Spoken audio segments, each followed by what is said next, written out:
എന്താ നിങ്ങൾക്ക് അതെന്തിനാണ് വിശകലനം ചെയ്യുന്നത്? നിങ്ങൾ എന്തിനാണ് വോട്ടേഴ്സിനെ അവഗണിക്കാൻ സാധിക്കുന്നത്? വോട്ടേഴ്സിനൊരു നിശ്ചയം ഉണ്ടായി, അതിനകത്ത് അവർക്ക് ചിലപ്പോൾ വാശിയുണ്ടാകും, വൈരാഗ്യമുണ്ടാകും. അവർക്ക് കഴിഞ്ഞ 10 വർഷത്തെ അവരുടെ രാഷ്ട്രീയ അധിഷ്ഠിതമായ അവരുടെ രാഷ്ട്രീയ വിശ്വാസത്തിൽ അധിഷ്ഠിതമായ വോട്ടിംഗ് പാറ്റേൺ മാറ്റണമെന്ന് ഒരു ശ്രമം നടത്തണമെന്ന് പറയുന്ന വാശിയുണ്ടായെങ്കിൽ അതായിക്കൂടെ? അല്ലെങ്കിൽ ഈ ഭൂരിപക്ഷം വോട്ടേഴ്സിന് ഒരിക്കലും നമ്മൾ എസ്റ്റിമേറ്റ് ചെയ്യരുത്. They are the ഡിസൈഡേഴ്സ്.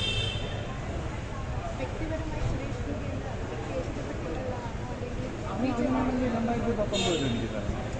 അല്ല, better understanding of the more understanding of the person, not the actor, not the human being, not the politician, but the person. Understanding has prompted to them. Let us try this person, at least for one.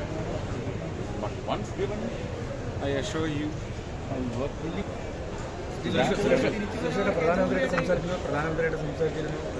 ഇല്ല, അദ്ദേഹം മറ്റ് പല മീറ്റിങ്ങുകളിലാണ്. നാളെ ചെല്ലാൻ പറഞ്ഞിട്ടുണ്ട്.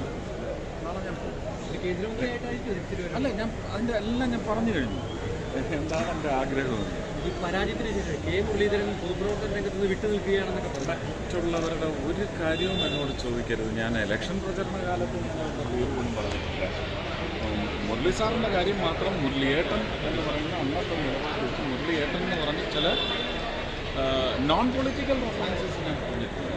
മെമ്പറിനെക്കുറിച്ച് അതല്ലാതെ ഞാൻ അവരുടെ പേര് പോലും പറഞ്ഞിട്ടില്ല. രണ്ടുപേരുടെയും ശ്രീ സുനിൽകുമാറിൻ്റെ പേര് ഇന്നാണ് ഞാൻ പറയുന്നത്, ഇതുവരെ ഞാൻ പറഞ്ഞിട്ടില്ല. അപ്പോൾ അതുകൊണ്ട് അവരുടെ കാര്യങ്ങളൊന്നും പ്രവർത്തകരെ അവഹേളിക്കുകയോ തിരിഞ്ഞു കുത്തുകയോ ഒന്നും ചെയ്യരുത്. കാരണം അത്രയും വലിയ എന്താണ് ഒരു വലിയ രാഷ്ട്രീയ പാരമ്പര്യമുള്ള കുടുംബത്തിൽ ആണ്. ഒരിക്കലും അത് ചെയ്യരുതെന്ന് അഭ്യർത്ഥിച്ചിട്ടുണ്ട്. ഇനി അതിനെയും മുട്ട ബാങ്ക് അക്കൗണ്ട് എന്നൊക്കെ പറഞ്ഞാൽ അവർ തിരിച്ചെന്നെ ഉച്ചയ്ക്കാനാണെങ്കിൽ ഞാൻ ഒരു ചേട്ടൻ നിലയ്ക്ക് അത് സ്വീകരിക്കും. എൻ്റെ കുടുംബം അതിലെ ഒരു 5%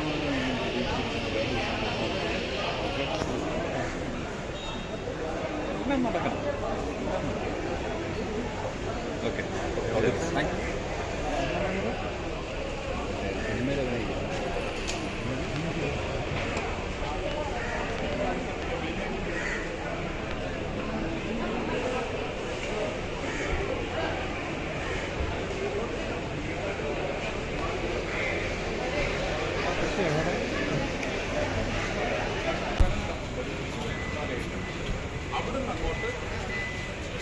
അവിടെ അങ്ങോട്ട് ഇത് തുടങ്ങി ചൂണ്ടൽ തുഴയെന്ന് പറഞ്ഞു. അത് ഞാൻ പറഞ്ഞ ചൂണ്ടൽക്കുളം ഗുണമില്ല. അത് കുന്നംകുളം അല്ലെങ്കിൽ ചെങ്കരംകുളം പോയി അതിനപ്പുറത്തോട്ട് പൊന്നാനി റൂട്ടിലേക്ക് പോകണം, 17ലേക്ക്.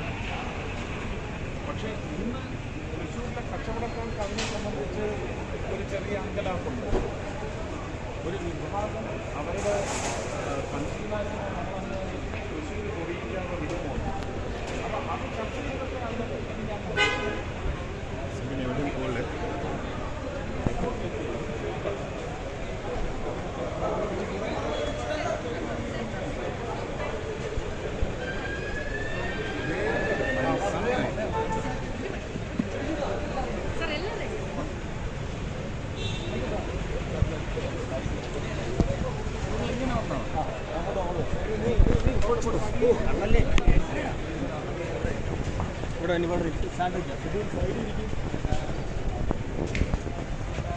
ഒരുപാട്